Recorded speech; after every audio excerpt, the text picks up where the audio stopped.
Oke. 880. Saya bacanya dulu. Bismillahirrahmanirrahim. Dari Abu Hurairah radhiyallahu anhu, dari Nabi Shallallahu alaihi wasallam. Beliau bersabda, barang siapa yang mengambil atau meminjam harta orang lain dan ia berniat untuk mengembalikan, maka Allah akan memudahkan baginya untuk mengembalikannya. Dan barang siapa yang mengambil harta itu dengan niat menghabiskannya, tidak mengembalikan, maka Allah Ta'ala akan menghabiskannya. Wow, iya benar ini. Iya. Ya. Jelas dong. Jelas, iya. Kemarin cerita apa? Menantu saya cerita, temennya itu, ya itu luar biasa. Pinjam ke rentenir 350 juta buat apa? Foya-foya. Masya Allah, itu sampai orang tuanya itu yang tadinya kaya raya berkecukupan, habis bis rumahnya sampai dijual gara-gara utang itu. Utang yang cuma 350 menghabiskan harta sak Pinjol. rumah-rumah. Pinjol, Dok. Enggak, Pinjol. pinjem ke rentenir. Iya, bunganya berbunga dan berbunga. Ya Allah. Ya. Kemarin ada juga kejadian jamaah, tapi saudaranya jamaah pinjamnya 50 juta katanya. Tapi kok ini sampai habis sampai 250 juta dan seterusnya. Masya Allah. Nah, di sini penekanannya Bismillahirrahmanirrahim. Man akhoza amwalan nasi, barang siapa yang mengambil harta manusia, yuridu adaha, akan tetapi dia ada niat hati untuk mengembalikannya harta tersebut, baik itu berupa uang ataupun berbentuk barang. Maka Allah akan menolong kepada dia untuk bisa mengembalikan. Tapi barang siapa yang mengambil harta tersebut, baik uang ataupun barang, tapi yuridu yatlafaha, dia tidak ada maksud untuk mengembalikannya, maka Allah pun menutup hatinya untuk tidak bisa mengembalikan. Bukan dalam arti Allah tidak memberi rezeki, tapi Allah tetap memberi rezeki, bahkan boleh jadi rezekinya itu banyak. Akan tetapi di dalam hatinya tidak ada niat untuk mengembalikan kalau barang atau untuk membayar kalau utang. Maka ditutup hatinya. Walaupun ada uang pun di dalam hatinya nggak mau mengembalikan itu orang. Kan suka ada orang yang pinjam uang tapi nggak mau bayar. Padahal dia punya, tapi ada hati yang memang ditutup oleh Allah. Masalahnya dia ada niat di dalam hati untuk tidak mau bayar, untuk tidak mau mengembalikan. Maka terjadilah seperti itu. Bukan dalam arti kurang rezeki. Boleh jadi rezekinya itu lebih banyak. Jadi betapa pentingnya niat di sini. Kalau di awalnya pingin mengembalikan, tapi ketika dalam perjalanan enggak gitu, kayaknya banyak yang seperti itu ya, Ustazah ya. Apa iya apa enggak ya? Kan yang tahu hati Allah, Dok. Iya ya, yang tahu hati Allah ya. Walaupun dia, ya pokoknya pastilah saya nanti tidak akan salah janji, Sabtu akan mengembalikan. Tapi memang di dalam hati niatnya itu tidak ada untuk mengembalikan. Ya itu, sampai sekarang itu terjadi juga. Sampai sekarang. Ketemu ya ketemu, tapi ya la salam wala kalam. Tidak ada sapa dan tidak ada omongan apapun orang tersebut. Maka betapa pentingnya kita niat di dalam segala aspek. Ya. Monggo, lanjut. Siap. 881 Mbak Susi, monggo.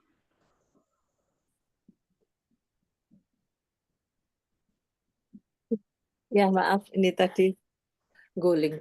881 dari Aisyah radhiyallahu anha, dia berkata, aku bertanya, wahai Rasulullah, sesungguhnya si fulan baru datang dari Syam dengan membawa pakaian. Jika engkau mengirim seseorang kepadanya, maka kamu dapat membeli 2 pakaian darinya. Dengan ditunda pembayarannya, sampai engkau mampu. Beliau pun mengirim seseorang kepadanya, namun orang itu enggan menghutangkan pakaiannya. Hadis riwayat Al-Hakim serta Al-Baihaqi dan para perawinya terpercaya. Di sini ketika Rasul mengutus atau mengirim seseorang kepada orang yang membawa pakaian itu tidak diberikan, itu saya kurang tahu Ustazah, ini kenapa kok begitu ya? Aisyah, dia telah berkata, wahai Rasulullah, si Anu kedatangan kain dari negeri Sam.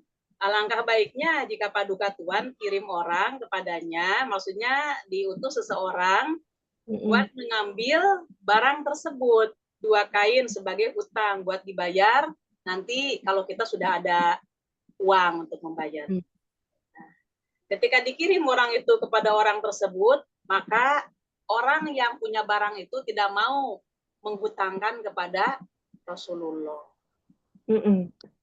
Ya udah, gimana lagi?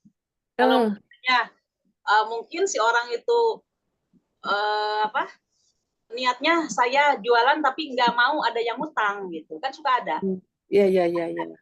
Penjual gitu, mohon maaf saya tidak ngutangin, ya.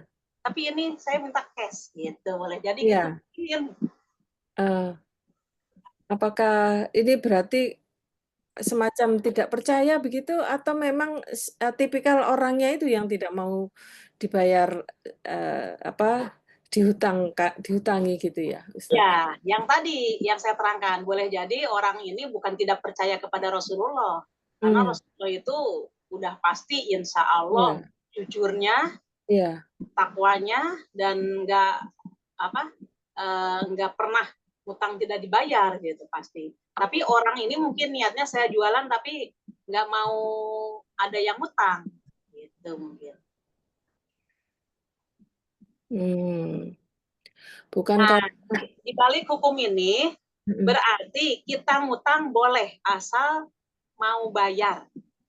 Kita nggak ngambil barang cash, tapi nanti kalau saya longgar, saya senang kepada kain ini, saya senang kepada daster ini, tapi saya nggak punya uang kalau sekarang. Bagaimana kalau saya ini nanti aja bayarnya kalau sudah punya? Nah, berarti boleh ngutang barang, tapi tetap harus dibayar. Monggo, dokter dia. Tunggu, utang barang boleh, kalau utang duit enggak? Oh, boleh juga, tapi tetap kembalinya tetap sama besar. Iya. Terus yang sebetulnya kan Rasulullah enggak suka sama orang yang berhutang. Kenapa? Karena orang yang berhutang itu kan sering bohong jadinya. Ya. Ya, terus hubungannya dengan hadis ini gimana, Ustazah? Ya, itu asal jangan bohong aja. Yang tidak disukai itu bohongnya. Kan orang yang utang rata-rata bohong. Iya. Jadi sebetulnya hutang itu ya enggak apa-apa juga ya. Cuma enggak pakai bunga, karena kalau bunga itu jadi riba. Iya. Ya, akan tetapi kalau masalah seperti ini, saya pinjam ke jenengan 100.000. Nah, insya Allah nanti minggu depan saya kembalikan. Nah, sesuai dengan janji, saya kembalikan ke jenengan yang 100.000. Tapi saya punya rezeki lebih, maka saya ngasih kepada jenengan 20.000.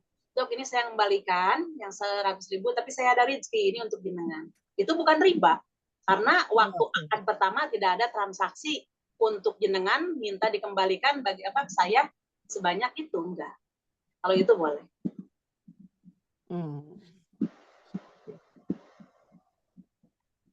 Oke. Lanjut. 882, Wiwin. Dr. Wiwin, monggo. Arlan atau gadai. Dari Abu Hurairah radhiyallahu anhu, dia berkata, Rasulullah SAW bersabda, punggung hewan yang digadaikan itu boleh dinaiki karena diberi makan. Susunya pun boleh diminum karena diberi makan. Bila mana digadaikan, bila mana digadaikan. Dan kewajiban orang yang menaiki dan meminum susunya adalah memberi makan. Artinya dong?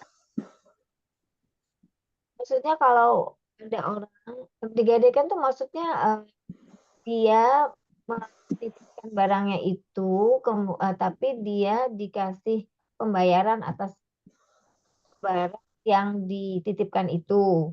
Nah, orang yang Dititipin barang itu boleh boleh menggunakan barang tersebut. barang tersebut, ya. Asal tanggung jawab. Asal dipelihara, ya, asal bertanggung jawab. Oh, Kalau umpamanya sepeda motor yang dititipin itu, ya bensinnya ganti. Kalau ada gitu ya. kerusakan, ganti juga, gitu umpama. Tadi kan ini punggung unta itu maksudnya ya unta tadi, kalau dipinjamin silahkan.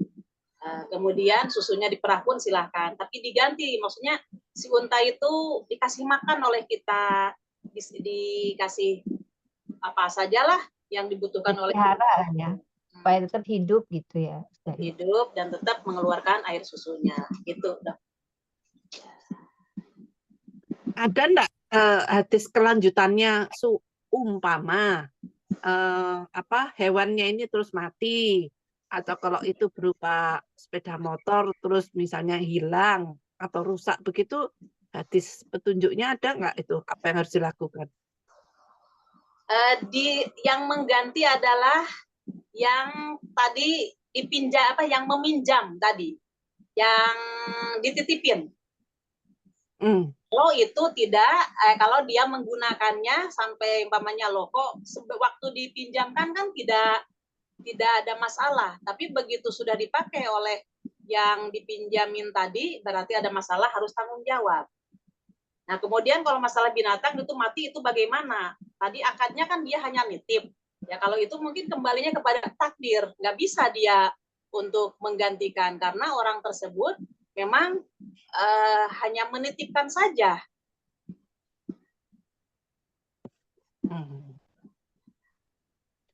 Jadi kalau misalnya dalam hal makhluk hidup, kalau mati ya nggak bisa diapa-apakan ya Ustazah. Tapi kalau misalnya barang, kalau dia pakai dan rusak ya itu berarti tanggung jawab diganti. Jawab ya. Kecuali kalau dia nggak pakai ya Pak Ustazah ya.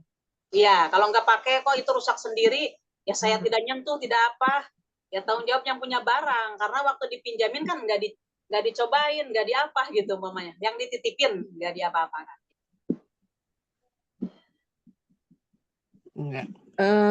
Ustazah, saya ini kan sepertinya akad ya, perjanjian akadnya itu apakah di dalam Islam itu harus tertuang di dalam tulisan? Misalkan tadi kalau pinjam sanksinya pinjam harus kembalikan dalam keadaan utuh. Kemudian ada kalau bahasa hukumnya itu kontrak itu kan ada MOU-nya itu. Ya. Apakah perlu seperti itu, dicatat seperti itu atau gimana ya Ustaz? Iya, akadnya bagaimana gitu. Akadnya. Jadi kalau sebagaimana Rasulullah waktu itu kan pinjam bukan meminjam Rasulullah itu masalah gandum, tapi Rasulullah dengan menjadikannya baju besi gitu. Maka Rasulullah mengambilnya. Tapi tidak ada cerita baju besinya itu dipakai oleh orang tersebut. Tapi dengan keterangan-keterangan hadis di sini, apakah boleh menggunakannya? Boleh, tapi harus tanggung jawab terhadap barang tersebut. Utuh lagi. Ingat saya kalau berhutang itu harus ada saksi, kemudian dicatat begitu ya Ustazah? Iya, dan ada jaminan. Iya. Kalau berhutang. Saya pinjam ke jenengan 10 juta, apa yang harus saya jaminkan? Kemudian saya punya kalung. Kalung saya ini sebanyak 10 gram, maka ini jadi jaminan. Nah, nanti ya itu perjanjiannya kapan? Untuk saya ambil. Nanti saya ambil ya utuh. Tapi kalau umpamanya pas jatuh temponya saya tidak bisa bayar dan jenengan memang membutuhkan, boleh itu dijual kalung itu. Tapi seharga jenengan kan tadi 10 juta saya pinjamnya diambil dengan 10 juta, sisanya pastikan kepada saya. Gitu. Tapi realitanya sekarang nggak seperti itu.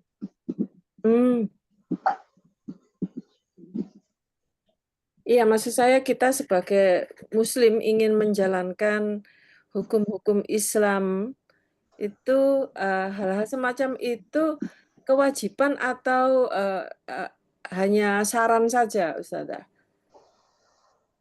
Ya, tentu di Islam itu penekannya kepada saling tolong-menolong. Barang siapa dia itu memberi kelonggaran kepada seseorang, maka Allah akan memberikan kelonggaran kepada orang yang memberikan kelonggaran. Barang siapa dia yang memberi pertolongan kepada seseorang, maka Allah pun akan membalas dengan memberi pertolongan. Gitu di Islam itu. Mencatatnya mungkin yang ditanyakan Mbak Susi ya. Mencatatnya itu wajib Itu ya? wajib nggak ya? Kalau menurut Islam?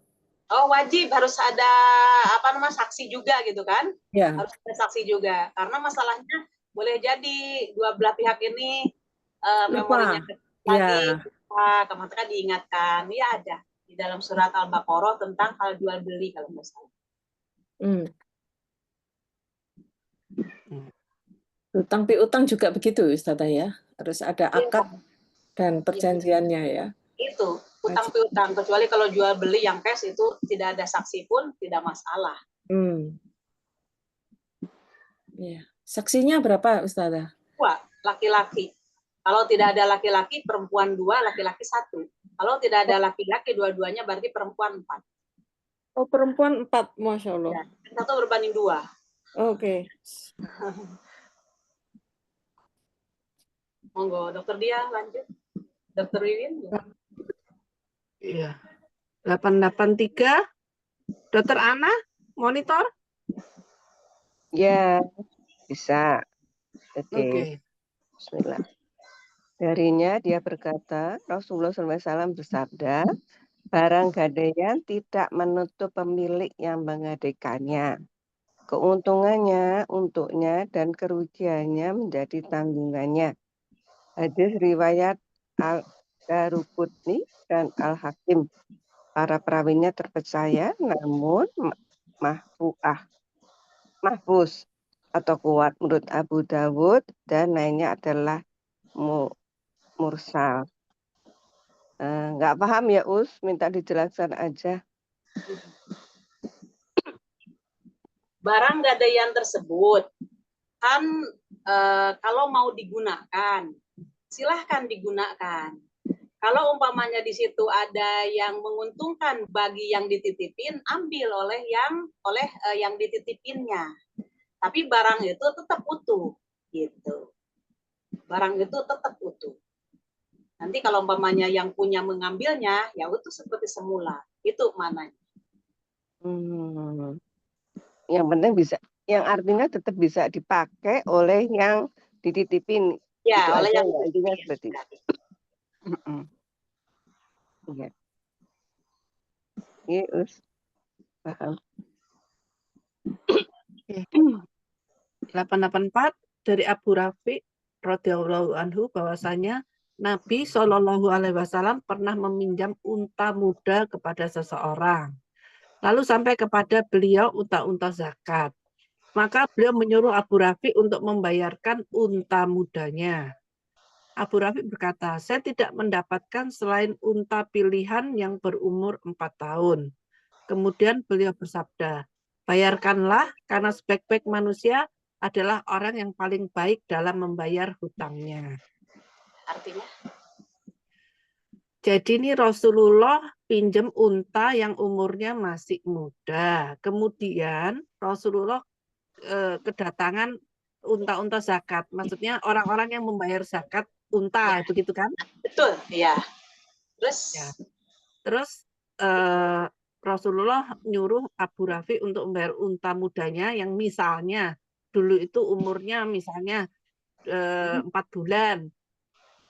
Berumur 2 tahun gitu ya, 2 tahun. Terus tapi yang 2 tahun itu enggak ada, yang ada cuma umurnya 4 tahun. Ya enggak apa-apa bayar noe yang umur 4 tahun itu. Artinya untanya itu sudah lebih gede gitu ya. Ya, lebih gede, lebih kuat. Harusnya kalau lebih besar itu lebih mahal harganya daripada pinjamannya itu. Tapi ya enggak apa-apa, sama Rasulullah tetap harus disuruh bayarkan sesuai ibadah. Gitu ya? Iya, terus lanjutannya hukumnya apa? Jadi artinya ada Eh, kalimat. artinya harus bayar utang tetap. Iya, la ajidu Keuntung- ilah ya. Keuntungannya ya untuk yang meminjami untanya. Jadi Berikanlah ya dia unta itu kepada yang meminjamkan tadi, karena sebaik-baik manusia ialah yang baik pembayarannya. Artinya ketika kita membayar yang lebih baik atau lebih dari yang dipinjamkan itu dibolehkan.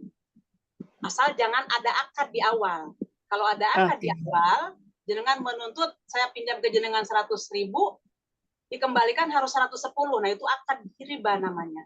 Tapi ketika saya mengembalikan dan itu adalah keikhlasan saya mengembalikan 120, ini yang 20 atau 25 ini dari rezeki dari saya. Nah, itu tidak masalah. Boleh.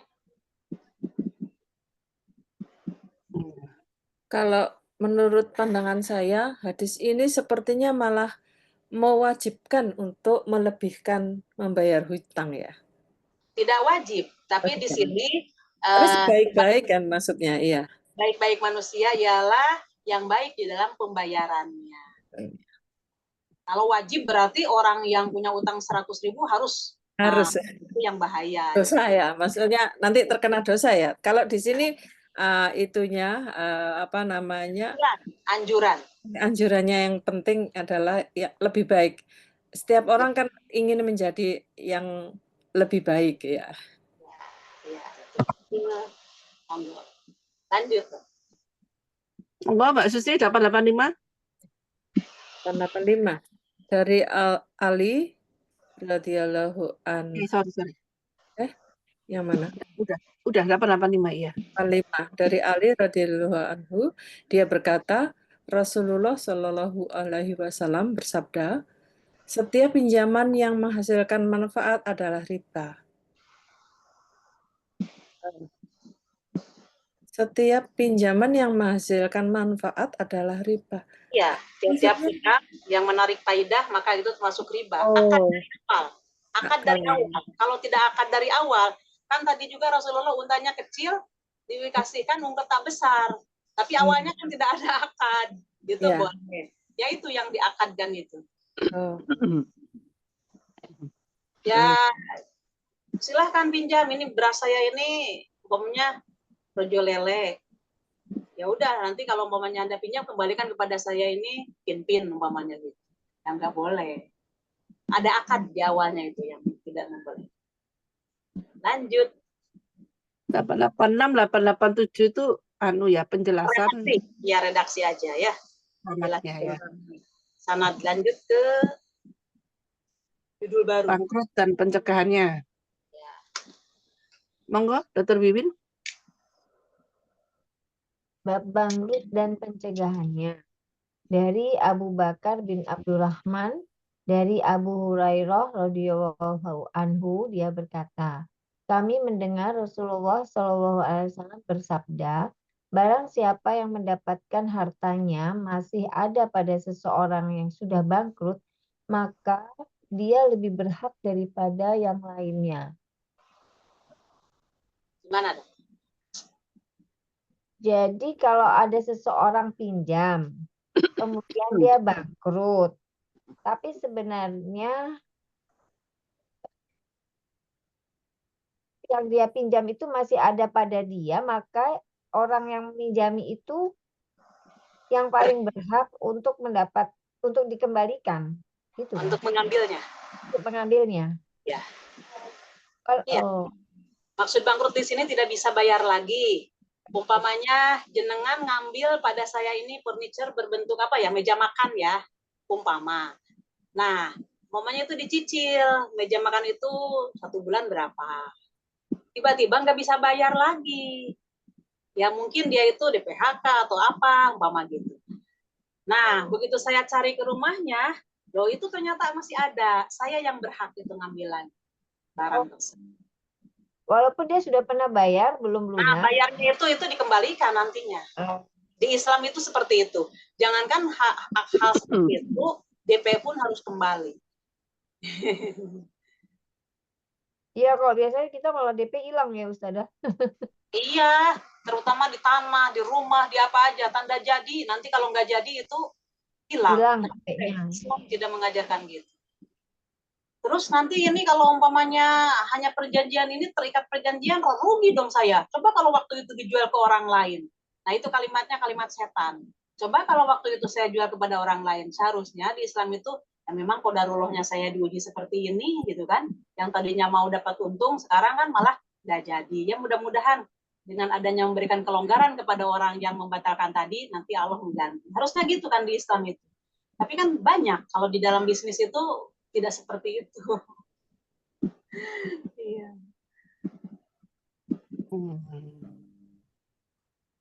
Oke. Ya, lanjut, Dok. 889 Mbak Uria monggo. Mbak Dokter Ana. Dokter Ana dulu dah. Oke. Diriwayatkan juga oleh Abu Dawud dan Malik dari riwayat Abu Bakar bin Abdurrahman secara mursal dengan lafaz laki-laki mana saja yang menjual barang lalu yang membelinya bangkrut padahal ia belum membayar harganya kepada yang menjualnya sedikit pun, sementara si laki-laki penjual itu mendapatkan barangnya yang masih ada padanya, maka ia lebih berhak daripada yang lainnya. Dan jika pembeli meninggal, maka pemilik barang tersebut termasuk orang yang berhak menuntut hutang. Ya. Ya, seperti tadi ya, Us. Sama dengan tadi, ya betul. Ya. Satu lagi kalau gitu, Mbak Dokter Ana. Ya.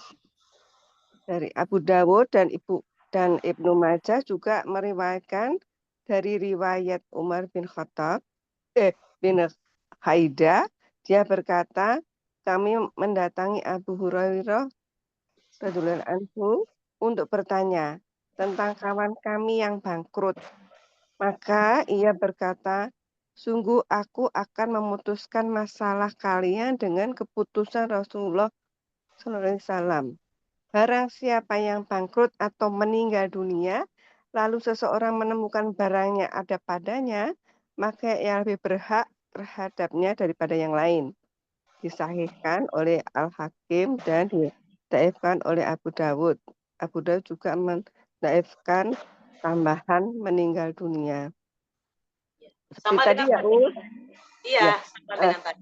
Us, kalau itu bentuknya uang gimana ya, Us? Ya harus Orangnya meminjam. Harus dibayar tetap oleh orang yang meminjam.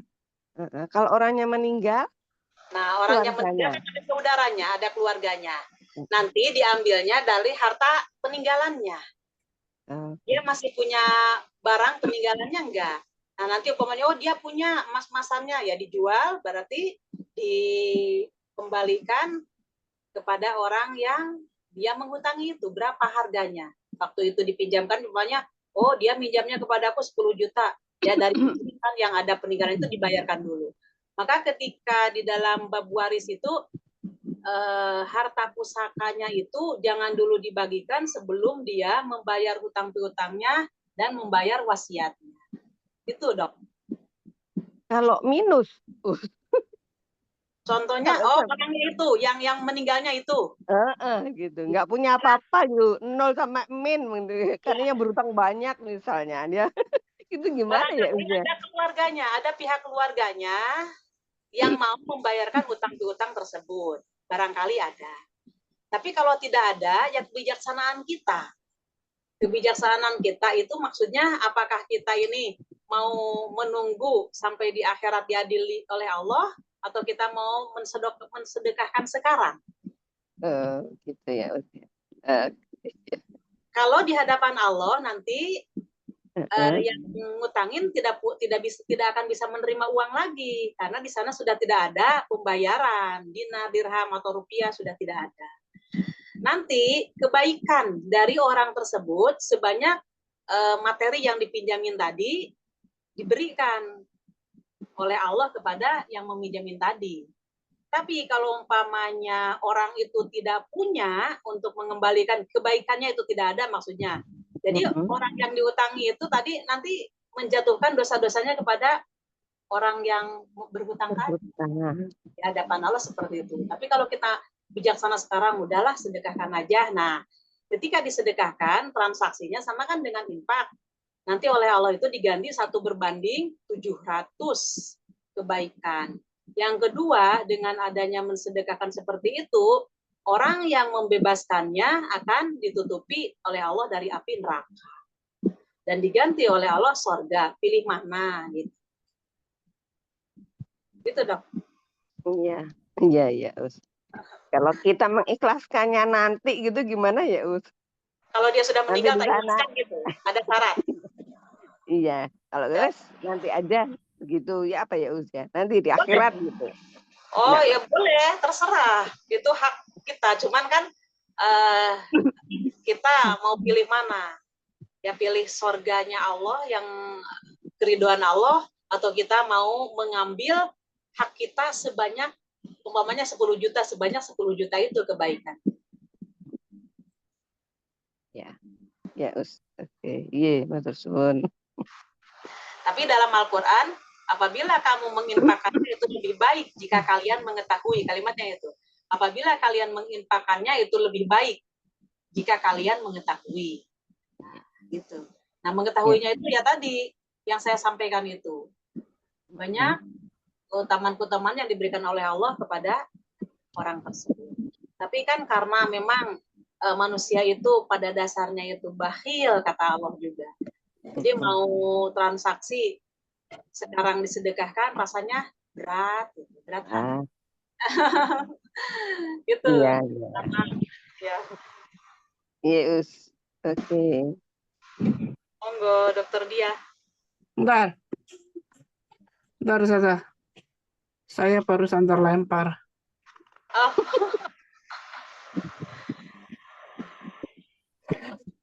Oke. 891 Mbak Uria udah monitor? Ya, Assalamualaikum. Waalaikumsalam. Dari Amar bin As-Sarid, dari bapaknya radhiyallahu anhu, dia berkata, Rasulullah SAW bersabda, penangguhan orang yang mampu untuk membayar hutang akan menghalalkan kehormatannya untuk dirusak dan menjadikan dia mendapatkan azab. Hadis riwayat Abu Dawud dan An-Nasa'i, Al-Bukhari menyebutkan secara mu'alaq dan disahihkan oleh Ibnu Hibban. Paham mananya. Jadi kalau semisalnya kita punya tanggungan, kemudian kita tidak segera menyelesaikan meskipun kita mampu, itu menghalalkan kehormatannya dirusak. Ya. Apakah itu dimaksudkan? Iya. Kalau istilah sekarang mungkin diviralkan. Diviralkan apanya? Diviralkan kejelekannya. Dia punya utang, sebenarnya mampu untuk bayar, tapi ditagih nggak mau bayar. Nah, silahkan mau diedel-edel masalah kehormatannya itu, maksudnya nama baiknya itu dicemarkan. Ya iya, orang mampu nggak bayar. Dan di dalam hadis lain itu adalah sebuah kezoliman. Itu dikatakan apabila orang itu mampu untuk membayar, tapi dia itu menunggu untuk tidak mau bayar, maka itu adalah sebuah kezoliman dan Allah marah kepada dia, Allah akan menyiksanya juga.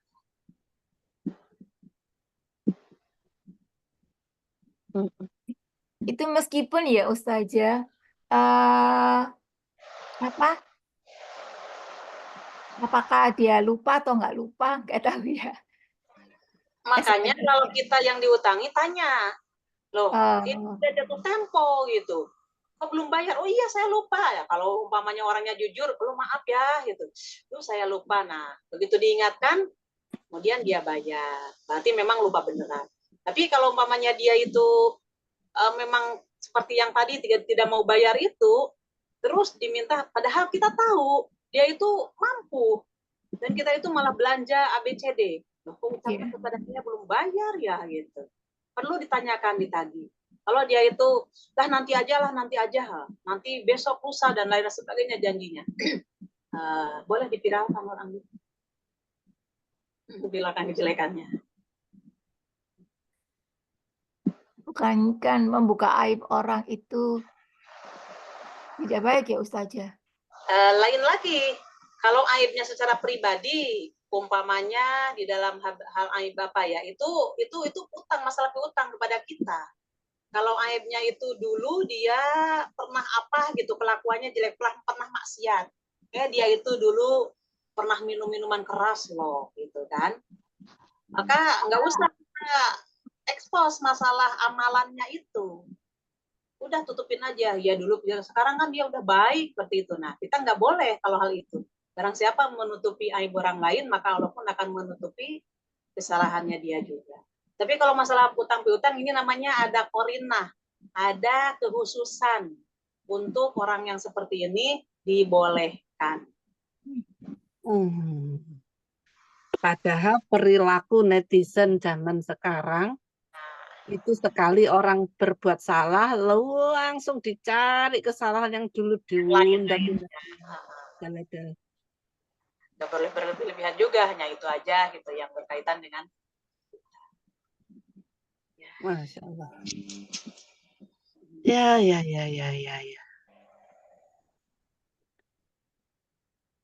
Baik.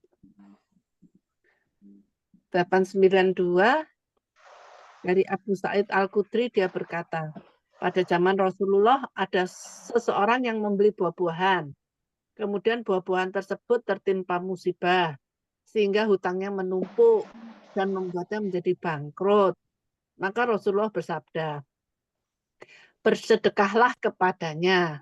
Orang-orang pun bersedekah kepadanya. Namun tetap juga tidak bisa melunasi hutangnya.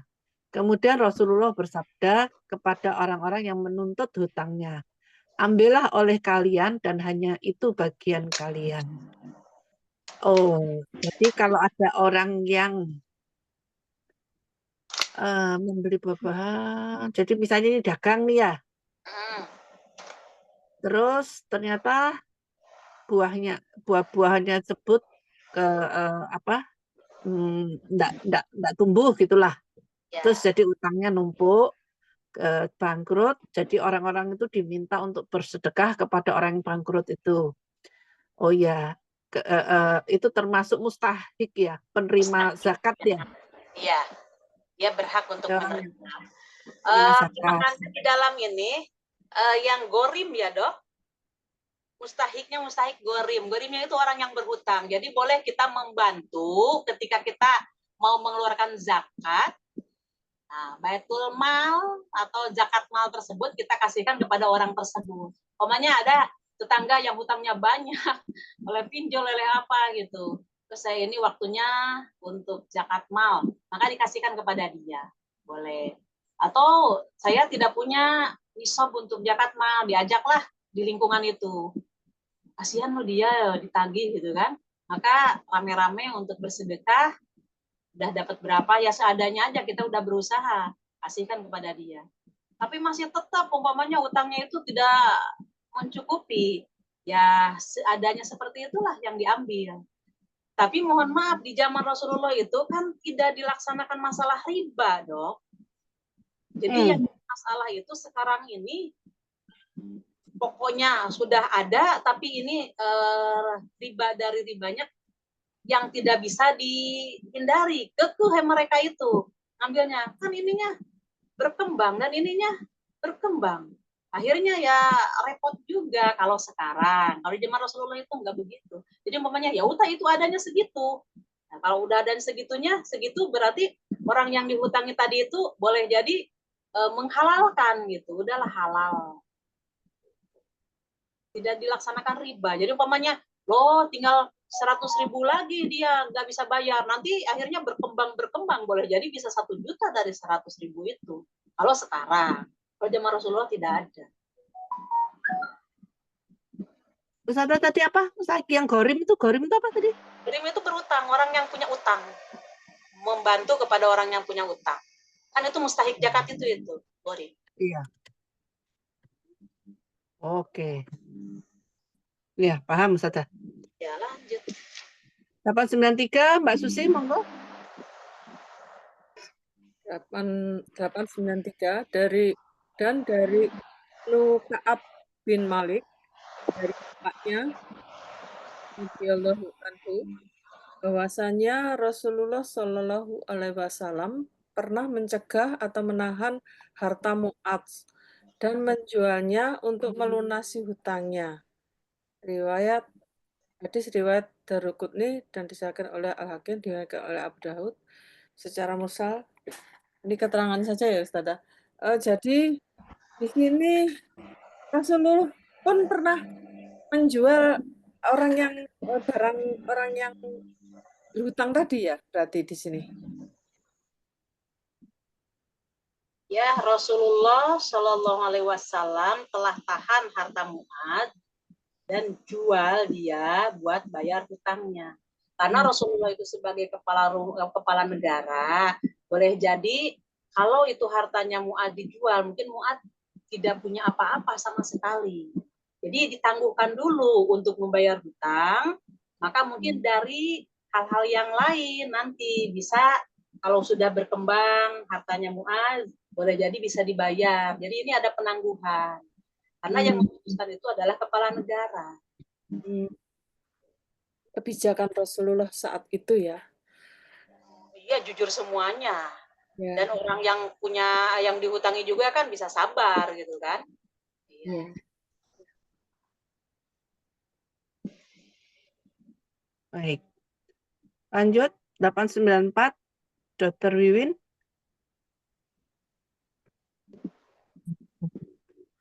Ibnu Umar radhiyallahu anhu dia berkata, menawarkan diri kepada Nabi Shallallahu Alaihi Wasallam untuk ikut berperang pada peperangan Uhud. Sedangkan saat itu berumur 14 tahun. Namun beliau tidak mengizinkan aku. Dan pada peperangan Khandaq aku juga menawarkan diri kepada beliau dan ketika itu aku berumur 15 tahun. Kemudian beliau pun mengizinkan saya. Sedangkan dalam riwayat Al-Baihaqi disebutkan beliau tidak membolehkan aku dan beliau melihatku belum dewasa. Disahihkan oleh Ibnu Huzaimah. Mungkin tentang kedewasaan ya Ustazah. Tentang balik seorang laki-laki menurut Islam. Tentang balik.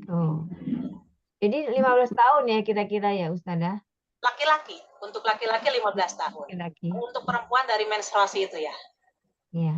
Nah, sebelum 15 tahun, dia belum punya catatan, Dok, baik dan buruknya. Seandainya dia melaksanakan puasa, sholat, itu kebaikannya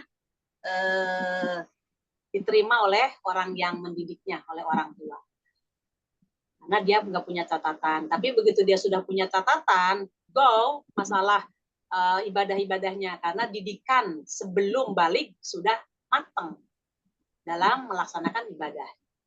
Maka tadi juga laki-laki 14 tahun nanti kalau toh meninggal mati syahid ya tidak ada catatannya gitu. Karena dia tidak tertulis. Tapi begitu 15 tahun dia meninggal ya pahala untuk dia gitu. Maka di Islam yang dikatakan yatim itu sebelum di bawah ya, 15 tahun. Tapi begitu dia udah 15 tahun tidak dikatakan yatim lagi. Nah, terus nanti kategorinya kemana? Dia udah 15 tahun dan ditinggalkan oleh ayahnya, tapi dia masih sekolah, membutuhkan biaya. Jadi kita sedekahnya bukan kepada dia itu sebagai anak yatim, tapi dia kategorinya ke miskin atau ke fakir. Nah, anak-anak sekolah biasanya yang ditinggal meninggal orang tuanya itu kan dia belum punya pencaharian, belum punya usaha. Maka disebut kategorinya ke fakir. Dia membutuhkan untuk biaya sekolahnya dan segala-galanya, tapi dia belum penghasilan. Maka dia berhak menerima zakat sedekah. Begitu, Dr. Wiwin. Bagaimana? Iya, paham, Ustazah. Monggo, Dokter Dia.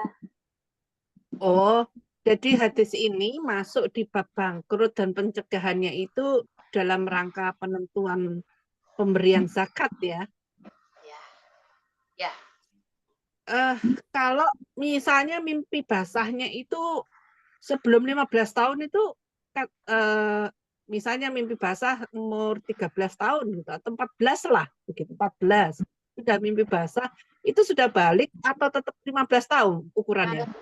Nah, di pemahaman ulama, kalau umpamanya dia sudah mimpi basah, berarti itu termasuk balik katanya gitu. Berarti ditandai dengan mimpi basah tersebut. Akan tetapi kalau dia itu tidak, umpamanya dia sudah 16 tahun, 17 tahun, apakah dia belum mimpi basah? Berarti tidak balik, bukan berarti gitu. Tetap usia pun mempengaruhi dan mimpi basah pun mempengaruhi. Tergantung yang mana gitu. Apakah dia didului oleh umur atau didului oleh mimpi basah. Oh.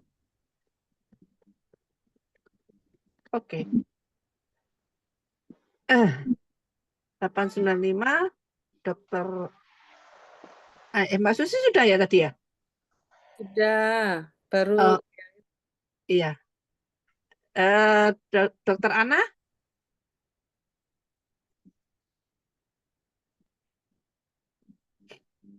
Dokter Ana 895? Bentar, ya. Belum di. Dari Atia Al-Quradi dia berkata, kami dihadapkan kepada Nabi SAW untuk dieksekusi pada hari pengusiran Bani Quraisyah. Orang yang sudah tumbuh bulunya dewasa dibunuh dan orang yang belum tumbuh bulunya dibiarkan agar tetap hidup.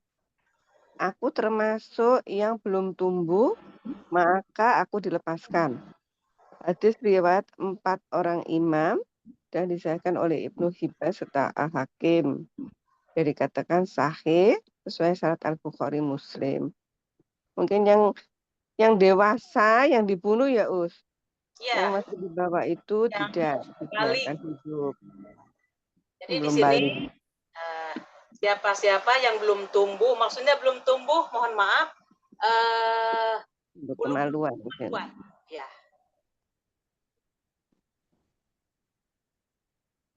Lanjut.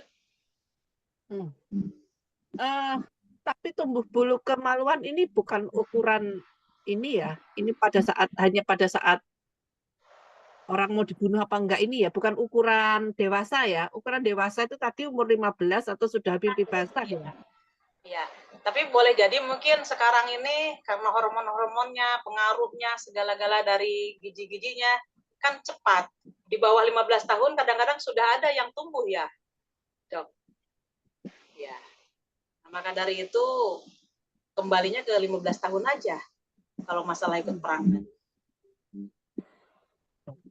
Dan mungkin pas 15 tahun pada waktu itu pun kan ditandai dengan tumbuh-tumbuhnya bulu-bulu di kemaluan. Lanjut. 896 Mbak Uria monggo. Dari Amr bin Su'aib dari bapaknya, dari kakeknya radhiyallahu anhu, bahwa Rasulullah SAW bersabda, tidak diperbolehkan bagi seorang istri memberikan sesuatu kecuali setelah diizinkan suaminya. Sedangkan di dalam sebuah lafaz disebutkan, tidak diperbolehkan bagi seorang istri mengurus atau mengeluarkan hartanya yang berada di bawah tanggung jawab suaminya. Hadis riwayat Ahmad serta para pemilik kitab Sunan selain At-Tirmizi dan disahihkan oleh Al-Hakim.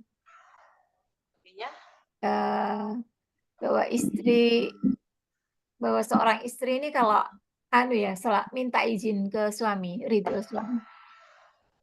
Ketika si istri itu mau bersedekah dan hartanya itu adalah hasil yang diberikan oleh si suami, artinya nafkah dari suami, maka jangan coba-coba si istri itu loman banget gitu, dermawan banget tanpa izin suami, nggak boleh. Jadi kalau itu memang dititipin kita oleh suami, seandainya kita mau bersedekah ke masjid atau kemana saja, maka tetap kita harus ngomong. Sampai memberi kepada keluarganya pun umpamanya, kita tetap harus ada izin dari suami. Karena di zaman Rasulullah itu kan, dan memang kembali ke Al-Quran dan Sunnah itu, ar-rijalu qawwamuna 'alan nisa. Karena laki-laki itu adalah sebagai pemimpin di rumah tangga, dan dialah yang wajib memberikan nafkah kepada keluarga. Maka itu dikasihkan kepada istrinya, dan istrinya yang mengelola. Nah, seandainya dia mau bersedekah harus izin dulu. Tapi kalau sekarang ini kan banyak perempuan-perempuan karir. Bagaimana kalau tanpa izin suami? Nggak masalah, kalau memang dia itu uang pribadi. Itu.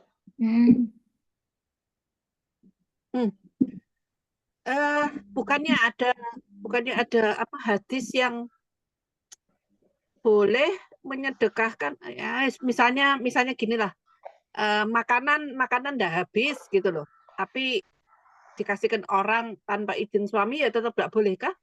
Ya, itu kan ada pengecualian gini, apabila dia masak, kemudian dia pas masak yang dimasak itu sudah dia perkirakan untuk makan keluarga, ini udah cukup, nanti makan siangnya, makan sorenya ada.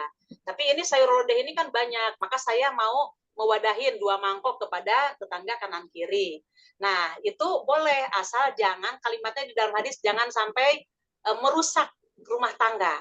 Artinya merusak rumah tangga itu giliran suami mau makan itu nggak ada ikannya gitu, karena dikasihkan kepada tetangga, itu yang nggak boleh. Gitu. Boleh dok kalau di dalam masalah masakan, karena ada hadis yang khusus tadi.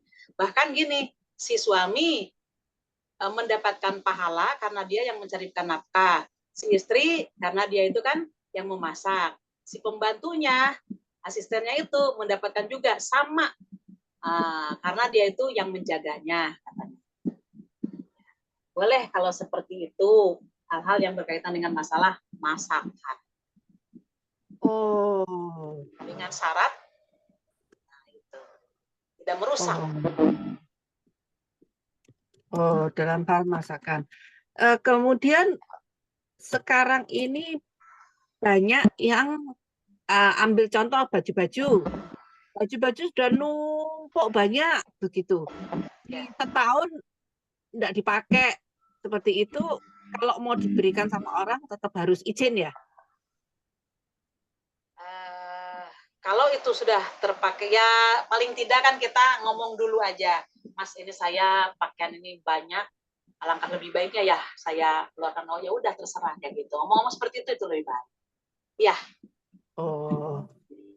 Kalau misalnya kan sekarang tuh banyak yang penyakit yaitu enggak mau gitu loh. Enggak gitu loh. Jadi ya sudah numpuk di situ bahkan sampai rusak seperti itu. Ya tetap nggak boleh ya, tetap harus ngomong ya. Tapi itu mohon maaf, itu sudah kepemilikan kita.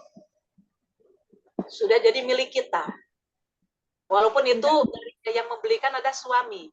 Ketika suami membelikan, udah diserahkan kepada kita, itu adalah sudah milik kita. Kalau yang tadi berkaitan dengan finansial, itu nafkah yang harus dicukupkan di dalam 1 minggu umpamanya. Nah itu kita nggak boleh coba-coba, terutama uang.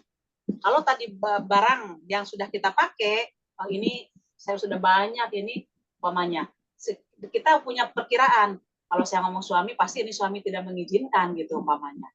Nah, karena boleh jadi kita mungkin, suami saya ini pelit. Nah, bagaimana? Karena sebenarnya itu sudah jadi kepemilikan kita. Asal jangan sampai kita terbuka aurat aja di depan orang gitu, gara-gara kita memberikan barang-barang tersebut. Tapi insya Allah kalau BS seperti itu dok, boleh silahkan. Ustazah, saya masih ini. Dengan hadis yang misalnya ada teman yang suka dengan barang kita, atau ada kisah-kisah ulama yang ketika barangnya suka gitu ya, kalau suka dikasihkan, memberikan yang disenangi seperti itu, sama kalau itu dengan suami tidak ridho gitu, gimana ya? Ya makanya kata saya juga tadi, usahakan kalau bisa tetap izin suami itu lebih utama, lebih nyaman, lebih nikmat. Utamakan yang izin dulu daripada kita ragu-ragu dalam hati.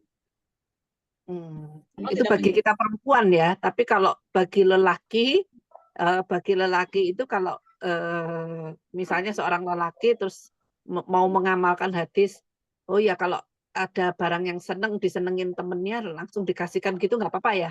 Ya nggak apa-apa, karena tidak izin dari kita nggak masalah. Oh, kalau kita yang perempuan lebih baik izin ya? Ya. Oh. Tapi kita juga kadang-kadang kan kalau dia memberikan, loh baru juga beli kemarin diminta temannya dikasihkan. Ada rasa apa dalam hati itu? Eman gitu kan, baru juga dibeli suka gitu. Tapi kata suami nggak apa-apa, besok kita beli lagi, atau memang dia yang nggak apa-apa dong. Oh. Oke. Lanjut. Ini tadi maaf lupa. Tadi ini siapa ya barusan? Apa ya barusan terakhir siapa ya? Uriah ya. Iya. Dokter. Iya. Mbak Uria sudah ya? Sudah. Oh, jadi ini 897 balik aku ya? Ya. Dari Qabisah bin Muqarrik Al-Hilali radhiyallahu anhu, dia berkata, Rasulullah Shallallahu alaihi wasallam bersabda, sesungguhnya meminta-minta itu tidak halal kecuali bagi salah satu dari 3 orang berikut. Seseorang yang menanggung hutang orang lain, maka ia boleh meminta bantuan sehingga ia dapat melunasinya. Kemudian ia berhenti dari meminta-minta. Seseorang terkena musibah yang menghabiskan hartanya, maka ia boleh meminta-minta sampai ia memiliki penopang hidupnya. Dan seseorang yang tertimpa kefakiran, sampai-sampai ada 3 orang yang berakal dari kalangan kaumnya berkata, sesungguhnya si fulan ini sedang tertimpa kefakiran, maka ia boleh meminta-minta. Ya. Jadi ini orang yang tadi tanggung hutang orang lain. Jadi kalau misalnya kakaknya, saudaranya meninggal, saudaranya punya utang, terus enggak ada yang bisa melunasi, anaknya masih kecil, itu misalnya saya, kakak saya meninggal, suami istri, anak-anak masih kecil, itu berarti hutangnya menanggung saya, begitu ya, saya boleh minta bantuan untuk melunasi, begitu kan? Ya, itu termasuk juga karena orang tersebut memang tidak memiliki sesuatu. Ya, tapi yang jelas sesungguhnya minta-minta itu tidak halal, melainkan bagi seorang yang 3 golongan. 1, seorang menanggung 1 tanggungan, maka halal baginya minta-minta hingga ia mendapatkannya. Kemudian ia berhenti. Maka setelah orang tersebut, kakaknya itu sudah punya untuk biaya dari anaknya, nggak usah dibiasakan minta-minta lagi, karena pembayaran untuk anaknya pun sudah selesai gitu. Iya. Gitu. Jadi nggak berkelanjutan gitu, Dok. Iya. Kebutuhan ya. Nah, yang kedua, seorang terkena musibah yang menghabiskan hartanya, misalnya kebakaran, begitu ya, kebakaran habis sekali ludes, itu boleh ya, boleh minta sampai bisa menghidupi dirinya lagi, begitu ya? Ya, jadi minta-minta itu uangnya dijadikan modal untuk usaha, boleh. Oke. Terus yang ketiga ini saya nggak paham, maksudnya apa? Dia seseorang yang menjadi saksi gitu tak? Ya, saksi tetangganya. Kata tetangga ini, iya memang dia itu orang miskin, orang tidak punya apa-apa. Terus menanya lagi untuk survei itu, Dok. Satu lagi, apa benar dia itu orang sengsara? Iya, dia itu nggak punya penghasilan kok, kasihan sekali. Memang rumahnya itu sepertinya bagus kelihatannya, tapi dia tidak punya usaha sama sekali. Dia ditinggal, dan lain sebagainya gitu. Terus tanya lagi satunya, iya kok, dia itu kasihan dalam hal makan juga. Jadi sudah ada saksi yang mengatakan dia itu apa seperti itu, maka boleh dia itu meminta-minta. Oh, ini apakah pemerintah memberikan misalnya BLT dari pemerintah itu harusnya surveinya itu juga harus disurvei dengan 3 orang ini ya? Ya, nah kalau di pemerintahan Islam seperti itu. Tapi sekarang ini kan di datanya dengan masalah KTP, kemudian identitasnya, apakah dia itu kerja atau posisinya bagaimana. Kadang-kadang ini nggak tepat sasaran. Yang memang seharusnya itu menerima, dia tidak menerima. Ada. Ya walau alam ini macetnya di mana, nyangkutnya di mana gitu. Tapi itu ada maksudnya ada keluarganya, ada suaminya, kemudian dia itu pun dua-duanya itu punya kerjaan, malah dia mendapatkan gitu. Ada yang seperti itu. Dan memang itu banyak. Nggak tahu itu permainannya di mana, wallahu a'lam. Misalnya saya petugas survei, perintahnya itu memang untuk lewat KTP aja, tapi tidak perlu survei lapangan misalnya perintahnya itu memang tidak sesuai dengan ajaran hadis ini. Itu apakah sebaiknya yang harus saya lakukan kalau saya ingin jadi muslim yang baik? Harus survei. Nanti dilihat gitu kan, ditanya gitu kan, benar-benar kepada orang. Tapi di dalam untuk pemberian BLT juga orang itu umpamanya didaftarkan, kemudian harus disurvei katanya dong. Tapi hasil survei kadang-kadang tidak itu kan. Oh ini, oh ini tidak berhak untuk menerima. Mungkin dari survei itu, oh ini berhak menerima. Wallahu a'lam. Oke. Baik. Oke, lanjut. Bab selanjutnya, monggo Mbak Susi. 895. Bab su'ul atau perdamaian. Ya. 898 dari Amir bin Auf Al-Muzani radhiyallahu anhu bahwa Rasulullah Shallallahu alaihi wasallam bersabda,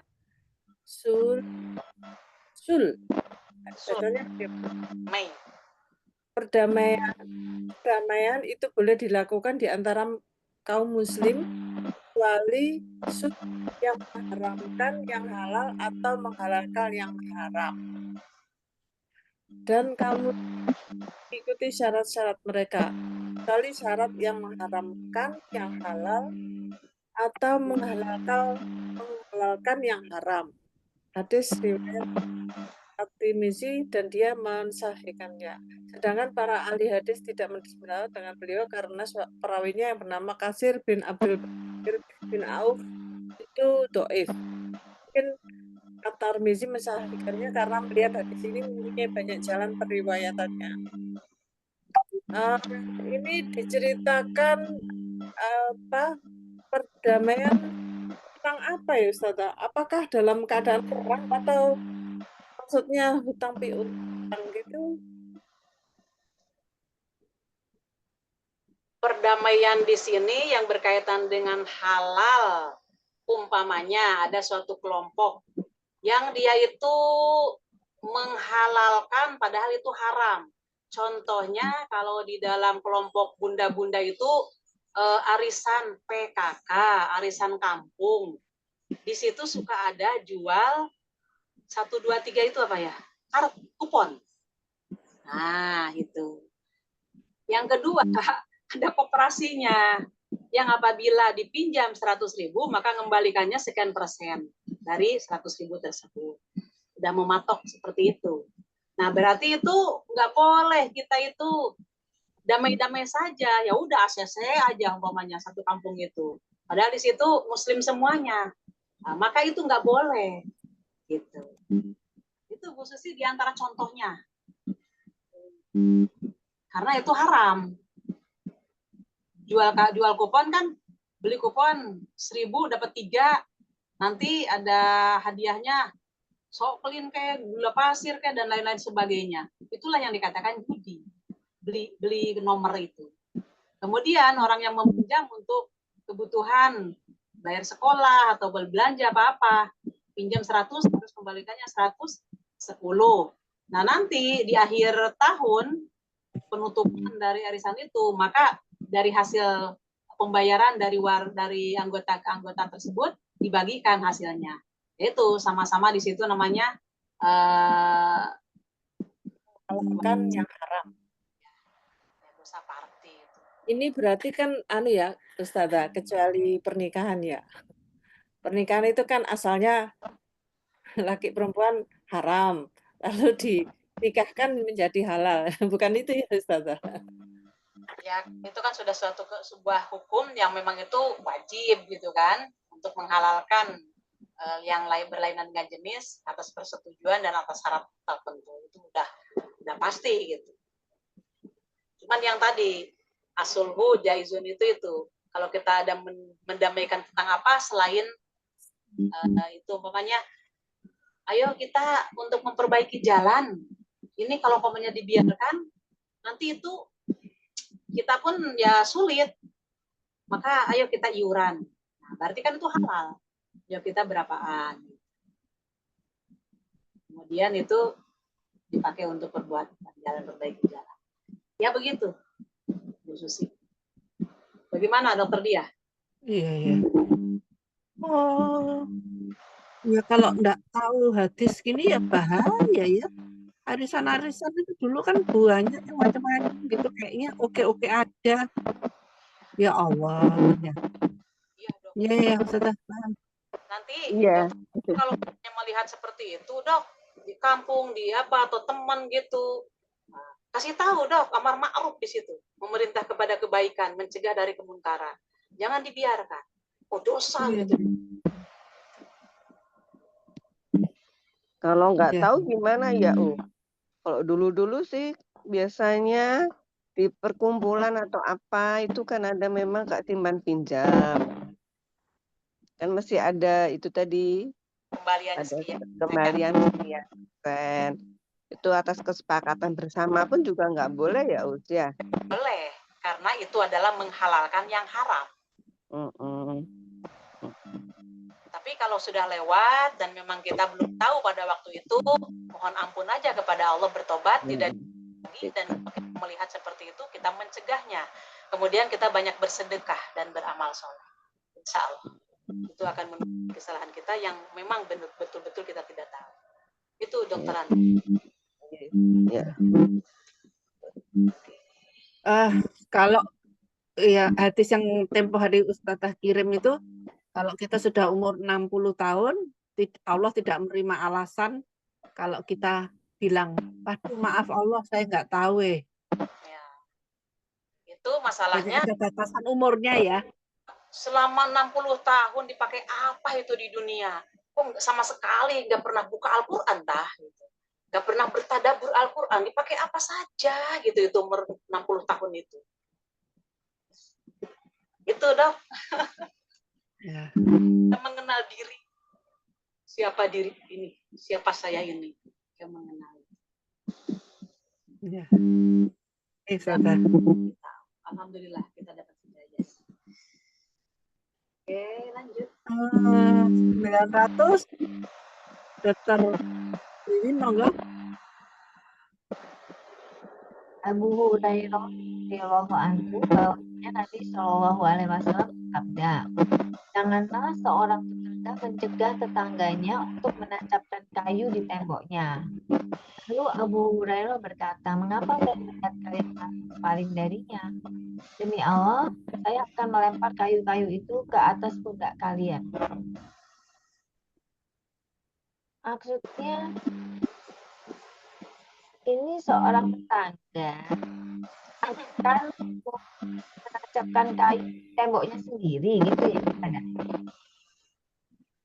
Jadi nggak apa-apa gitu. Coba Dok, diulangi lagi bacanya coba Dok. Janganlah seorang tetangga mencegah tetangganya untuk menancapkan kayu di temboknya. Ini maksudnya di tembok tetangganya itu. Kalau ada tetangga yang ikut dia membuat jemuran tapi nempel ke tembok kita, atau dia membuat bangunan tapi nempel dindingnya itu ke tembok kita. Boleh, boleh. Sesama muslim di situ menunjukkan kebolehannya dan harus menolong satu sama lain. Tapi di sini, kasus ini, kemudian Abu Hurairah berkata, mengapa aku lihat kamu berpaling daripada, maksudnya di zaman sahabat juga seolah-olah ada yang tidak setuju gitu kan ya, untuk ditempelin seperti itu. Maka kata beliau itu, demi Allah aku akan taruh kayu-kayu itu di atas bahu-bahu kamu gitu. Saking marahnya. Nah, jadi di sini menunjukkan bahwa di zaman dahulu juga banyak orang yang bakhil, banyak orang yang nggak suka gitu diopeni orang gitu ya, diganggu kehormatan seolah-olah. Ya. Nah, di sini menunjukkan bahwa barang apapun itu harus saling tolong menolong, saling meminjam meminjam. Iya. Jelas ya, Dok ya? Iya. Hal seperti itu. Iya ya, Ustazah ya.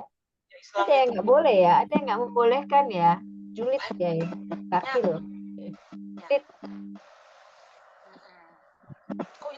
Kok itu kabelnya nempel di tembok saya ya? Dia bikin jemuran kok punya itu di tembok saya ya? Kok ada itu kok ada di besi saya ya? Ya kalau kita tahap paham ini udahlah, nggak usah itu. Tapi gimana ya? Tapi kalau itu merugikan kita ketika itu dipasang ke kita, malah umpamanya kalau hujan itu ngikuti kayu itu ke kita gitu. Ya kita di situ tabayun aja kepada orang itu. Pak, mohon maaf gitu, ini lihat. Itu kan merugikan kita. Atau kalau kita memang mau damai itu, udah hujan itu nggak tiap hari, kok biarin aja. Dan nggak sampai ke dalam rumah gitu, itu hanya di halaman aja. Masalah nanti juga kan menyerap ke tanah dan dia hilang sendiri. Ya kalau masalah seperti itu, alhamdulillah. Islam memang pelajarannya, pendidikannya itu sangat luar biasa untuk semua ya. Nah, tapi tidak bikin masalah itu orang Islam. Orang Islam. Monggo, Dokter Dia. Oke. 901. Dokter Ana, monggo. Iya, dari Abu Humaid Sa'idi, dia berkata, Rasulullah SAW bersabda, tidak halal seseorang mengambil tongkat saudaranya tanpa ada kerelaan darinya. Hadis riwayat Ibnu Hibban dan Al-Hakim di dalam dua kitab sahihnya. Nggak boleh ngambil sesuatu apapun tanpa persetujuan gitu ya, Usya. Kalau milih orang lain kita nggak boleh ambil apapun tanpa persetujuan. Di situ ada tangganya memang di luar, tapi saya belum izin, jangan coba-coba. Nah, maka ketika itu ketuk pintu, Pak, saya pinjam ininya ya, tangganya. Oh iya, monggo. Nah, tetap harus ada kata-kata gitu, walaupun itu ada di luar. Jangan seenaknya, udahlah, ambil aja. Nah, nggak boleh. Itu, mohon maaf ya, merupakan adab dan itu merupakan ibadah kalau bagi orang Islam itu.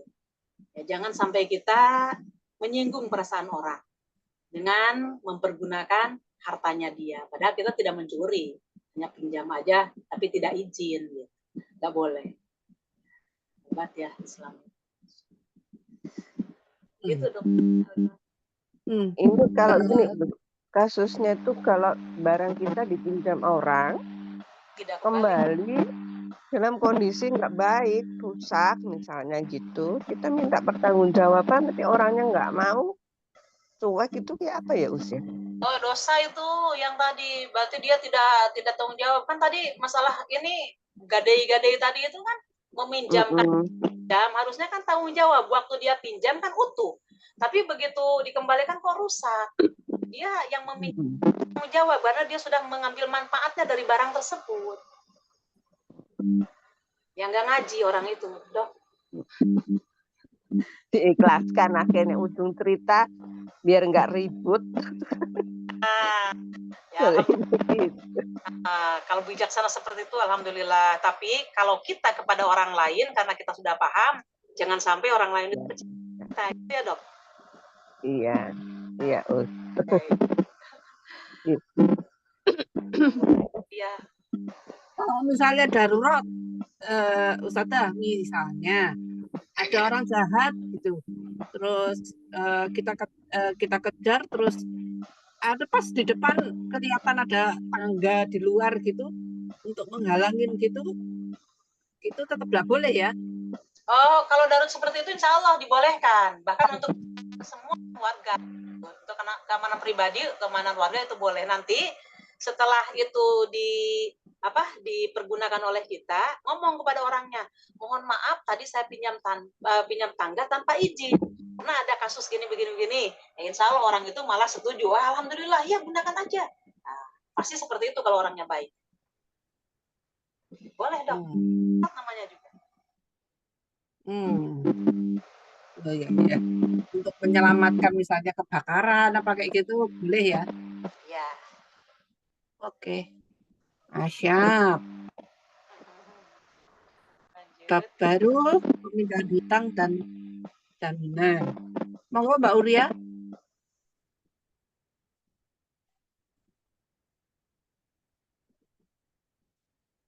Bisa. Dari Abu Hurairah radhiyallahu anhu, dia berkata, Rasulullah SAW bersabda, penanggungan hutang yang dilakukan oleh orang kaya atau suatu kezaliman adalah suatu apabila salah seorang di antara kalian pembayaran hutangnya dipindahkan kepada orang yang mampu, hendaknya ia menerimanya.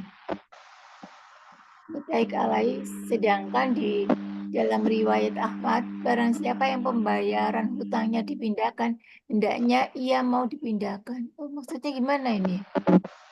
Kalau ditangguhkan zalim, kemudian kalau dipindahkan, maksudnya dipindahkan. Kalau seseorang, nah ini yang saya tadi terangkan hadisnya, ini ada di Bulughul Maram juga. Telah bersabda Rasulullah SAW, penahanan orang yang mampu itu suatu kezoliman. Dia punya utang, tapi dia itu tidak mau bayar, walaupun dia punya. Nah itu sebuah kezoliman. Di dalam Qur'annya, sungguhnya Allah tidak menyukai kepada orang-orang yang zolim itu. Jadi orang itu benci oleh Allah, karena dia merugikan orang lain. Nah, apabila seorang itu diserahkan kepada orang lain untuk membayarnya, boleh nggak? Boleh. Seperti gini, saya punya utang ke Bu Susi 100.000. Nah, oleh saya minta tolong ke dokter dia, dok, mohon maaf, saya belum mampu, boleh bisa nggak jenengan membayarkan utang saya ke Bu Susi? Oh nggak apa-apa Ustazah, nah nanti saya bayarnya ke jenengan tetap. Jadi ditanggung untuk melunasi sementara ini jenengan. Itu maksudnya. Dialihkan seperti itu maksudnya. Hawalah itu ya. Paham? Oh, ya. Jadi ganti utangnya kepada saya, gitu ya? Iya. Iya. Tapi harus dulu, jenengan sanggup enggak gitu. Soalnya saya sudah jatuh tempo, belum ada yang bayar. Maka saya minta tolong jenengan. Oke, gitu. Jadi akhirnya saya yang ke jenengan. Orang yang tadi diutangin oleh saya kan bisa senang juga karena bisa menerima pembayaran dari jenengan atas nama saya. Oke, lanjut. Dari Jabir radhiyallahu anhu, seorang laki-laki di antara kami meninggal dunia. Kami pun memandikannya, memberinya hanut, meminyahi dan mengkafaninya. Lalu kami datang membawa mayit itu kepada Rasulullah Shallallahu Alaihi Wasallam. Kami mengatakan, salatkanlah jenazah ini. Beliau melangkahkan kakinya lalu bertanya, apakah dia mempunyai hutang? Kami menjawab 2 dinar. Lalu beliau pergi. Abu Qatadah pun kemudian menanggung hutangnya. Kemudian kami datang kepada beliau lagi. Kemudian Abu Qatadah berkata, 2 dinarnya saya yang nanggung. Maka Rasulullah Shallallahu Alaihi Wasallam bersabda, kamu betul tak akan menanggungnya sehingga mayat itu terlepas darinya? Dia menjawab, iya. Maka beliau pun mensalatkannya. Beratnya orang punya hutang itu boleh tidak disalatkan ya. Jadi kalau saudara sesama Muslim itu dalam rangka tolong menolong dan cinta sama temennya itu ya sudah tak tanggungnya itu 2 dinarnya, begitu ya? Kembali ke hadis lain bahwa hak seorang Muslim atau istilahnya ini wajib kifayah ya. Di kampung itu ada seseorang Muslim, tapi tidak ada yang memelihara mempulasarai itu si mayat tersebut. Akhirnya mayat itu ya terbengkalai, tidak disolatkan, tidak dimandiin gitu. Itu dosa semuanya yang ada di kampung itu selagi dia tahu di situ ada jenazah. Tapi ketika itu sudah diwakili oleh sebagian, maka bereslah dosa-dosanya. Jadi dia tidak berdosa lagi karena sudah ada yang mewakili. Nah, itu yang dikatakan wajib kifayah. Korelasinya dengan ini, Rasulullah itu sebagai pemimpin negara. Maka ini sahabat membawa jenazah untuk minta disolatkan, dipimpin sholatnya oleh Rasulullah. Maka Rasulullah itu berpaling, maksudnya bertanya dulu apakah dia punya utang, punya ya Rasulullah 2 dinar. Maka Rasulullah itu mau menyolatkan, sholatkan aja oleh kalian. Nah, wajar dan bagus itu sebagai warga negara, sebagai kepala negara untuk mendidik bahwa warganya jangan sampai berutang kalau bisa. Tapi ternyata Abu Qatadah mengajukan, ya Rasulullah, biar saya tanggung yang 2 dinar tersebut, katanya. Jadi saya, maka tadi apakah betul kamu mau nanggungnya? Ya, maka Rasulullah mau menyolatkan. Gitu dok.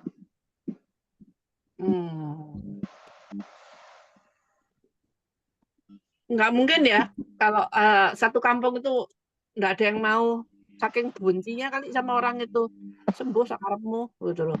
Nggak ada yang mau nanggung hutangnya itu, terus jadi dosa satu kampung. Oh enggak, kalau masalah utang mah pribadi dia, tetap pribadi si mayit, tidak ada sedikit pun untuk dilimpahkan kepada orang lain. Maka nanti penyelesaiannya di sisi Allah orang tersebut.